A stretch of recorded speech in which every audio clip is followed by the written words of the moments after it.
Hi guys! So ayan, gumawa naman ako ng lantern. But this time, sun lantern naman yung ginawa ko guys. Bali mabenta to siya guys tuwing Pasko, lalong-lalo na sa mga estudyante.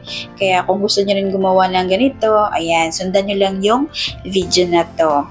So, ang kailangan lang pala natin guys is foil paper, gunting at saka stapler. Kung meron kayo niyan, makagawa na kayo nitong lantern. And then, by the way guys, ang sukat pala nitong square na ginawa ko is 5 by 5 inches.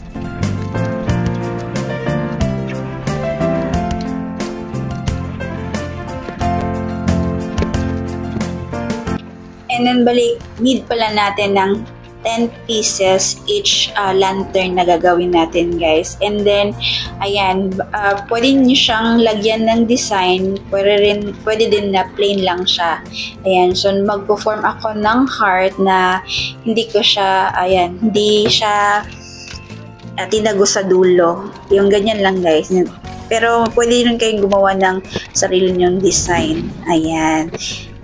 Sundan nyo lang yung video na to guys, kung paano ko siya nabuo.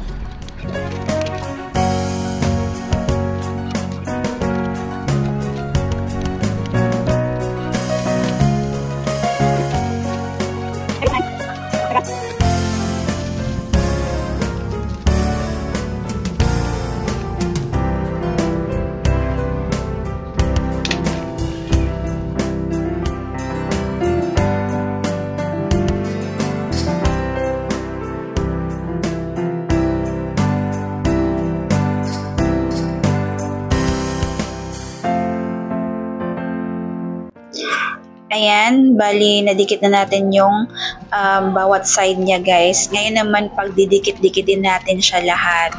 Ayan, so dapat naka-arrange siya guys kasi kung magkabaliktad yung heart niya guys, mahirapan tayong i-connect siya. Kasi i-connect pa natin siya bawat isa mamaya. So ayan, sundan nyo lang guys ha.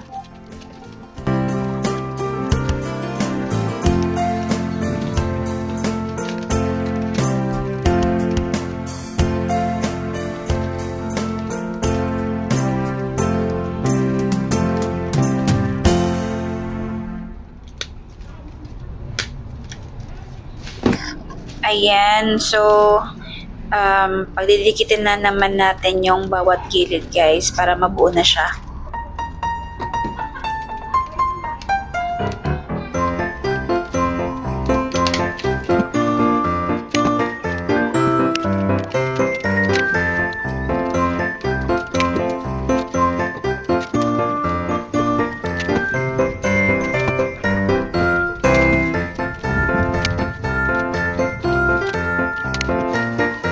Ayan, so buo na siya guys. So, kailangan lang natin ng lagyan ng pangsabitan niya and then yung buntot niya. So, ayan.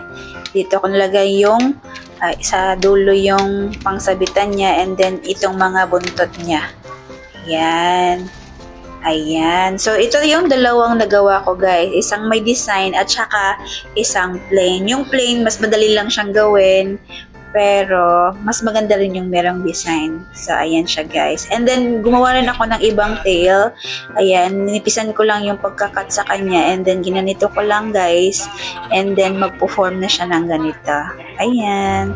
Ito na lahat yung nagawa ko guys.